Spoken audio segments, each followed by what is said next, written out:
Hey there, Kitchen Science. What's going on? So, welcome to another day of a cook. In a little bit, I'm going to show you what we're going to be making, but I figured we'd start this process with getting the grill ready. So, and there she is. So we're going to pull this cap off. I was actually looking at permanent caps that go on here, and so I think I'm going to pick one of those up. They're about $70, so that's why I haven't really bought one. But hey, I'm gonna think about it. So here's all this stuff. So we're gonna pull this all out of here. Sorry, that goes there. You notice this is from our last cook, so we gotta burn that off. I went ahead and pulled this thing apart yesterday and vacuumed it out, so it's nice and clean on all sides, which is great. So now what we're gonna go ahead and do is we're gonna, like we did last time, we're gonna put some charcoal right here. We're gonna use our fun trusty little lighter to go ahead and light it up. We're gonna get that going, and it takes about 3 to 4 minutes to do. And then we're gonna throw some charcoal in and then bury a couple of wood chips in there. I've got, again, some hickory, then throw a little more charcoal in after that. And then we're gonna get this sucker up to temp. All right, so while our fire is going, here are our ribs that we went ahead and seasoned yesterday. I'm gonna put that video in that we used just after this little note, but they sat in the fridge in open air for the day. I actually did this in the afternoon, so they've been sitting since then. So the skin on them is nice and dry and taut. We didn't really lose much liquid, which is great. Oh, we lost like very, very little amount. Okay, and so these guys can be ready to go on the grill as soon as it's up and running. Hello everyone. So I thought I'd do a little video for you guys today so that you can see how I like to season things. And so today we are working with some beef short ribs. Now these aren't full ribs, but they are highly marbled.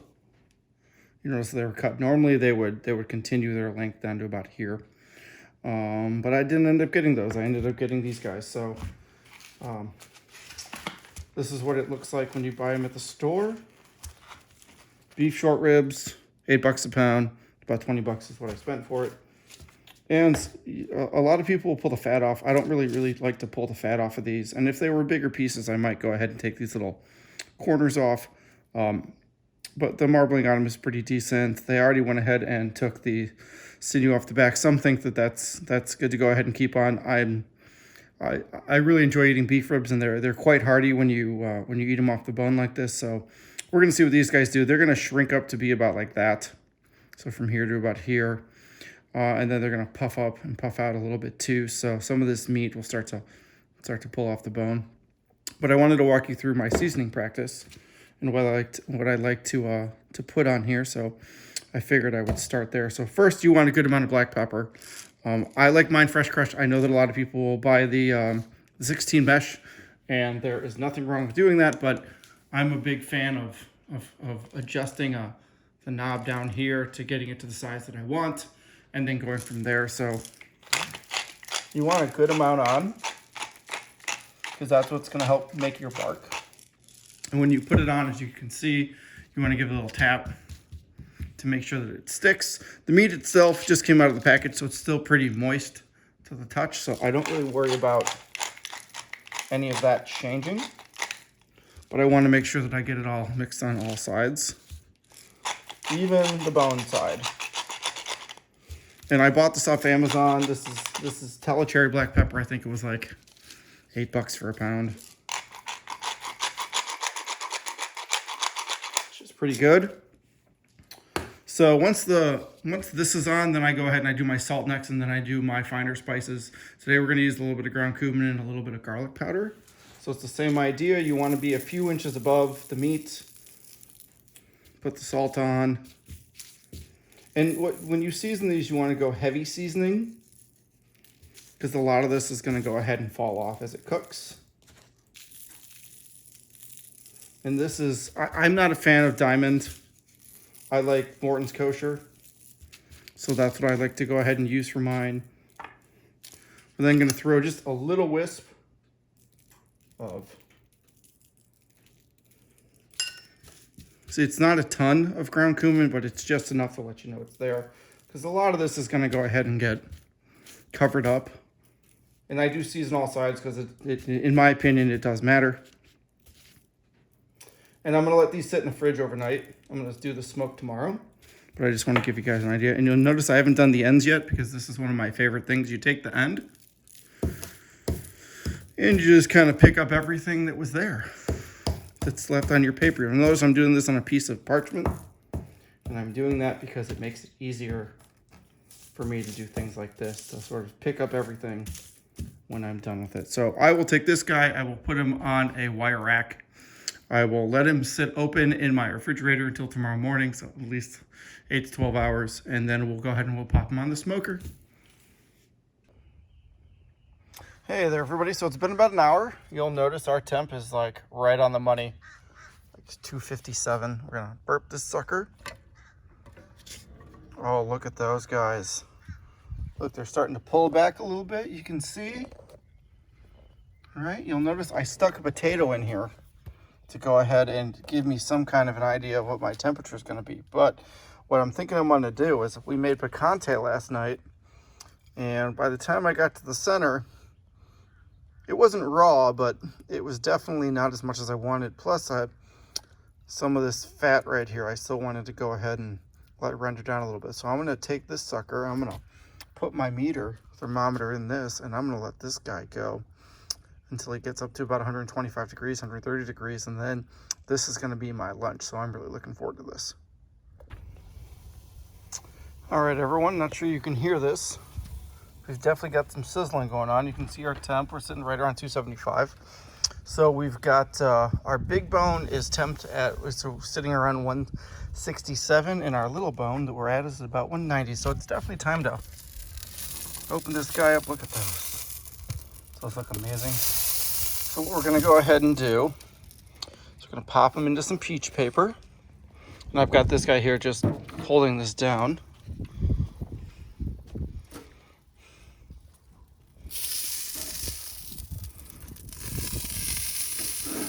All right, this guy's gonna go right there. So that's how they look. So I'm gonna go ahead and wrap these and then get them on real quick. And I'll show you what the wrap looks like when I'm done. All right, so they're in and they are bone side down. That's what we want. We don't want bone side up. We want bone side down. We want them to keep cooking like this. And we're gonna let this go until we get an internal temp of about 195 degrees.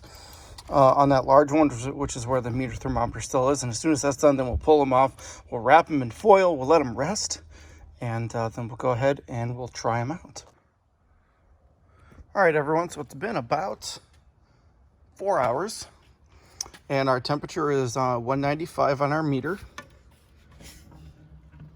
And there we go. So we're going to pull this whole thing off. Pop it in here. We're going to let it rest until about dinner time. Dinner time's in about a half an hour, so a half hour, 45 minutes. And then we're going to pull that off. And then here's my potato. Ooh, that looks yummy.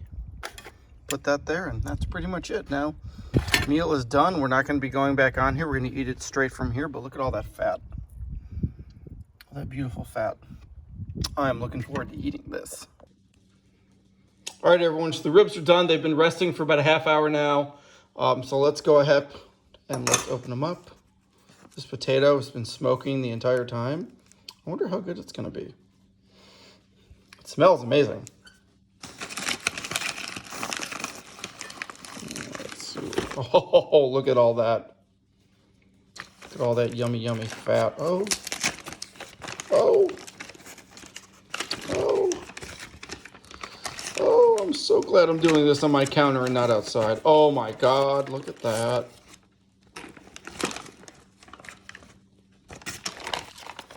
They're so tender that the bone is coming off. Look at that. Look at this. This is like beef corn right here. Oh my goodness, that looks amazing. Look, there's a little meter probe. Oh, look at that.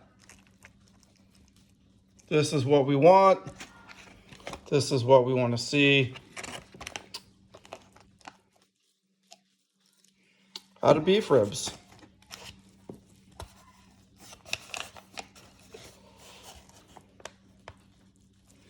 Oh, that's great. Say the best is when the bones come right out. And I can say without doubt that I didn't do this on purpose. We are opening this up in real time. But that is amazing. Wow. I totally understand now why this is the king of barbecue. These things are so amazing. And the interesting part about this, these 4 mini bones cost me 16 bucks at my local Publix. And if you want to go ahead and buy the big brontosaurus bones, which are these, but much, much longer, I was looking at Wild Fork, and I'll show a picture up here, but they were about 70, which I thought was kind of crazy. So you can pay 20 for this, and you get these guys. Or you can go ahead and get the big giant dino bones, which were almost a foot long each, right? Like 10 inches each. Or you can make this. So I made this for dinner tonight. This is going to feed me and my family. I know it doesn't seem like a lot, but with everything else we got going on, trust me, this is a lot. Anyways, this was phenomenal. That's just amazing. That's just amazing. Anyways, if you like this video, please go ahead and like, share, and subscribe. And if you have any questions or comments, please go ahead and let me know down in the comments below. And if there's something else that you want to see, please let me know.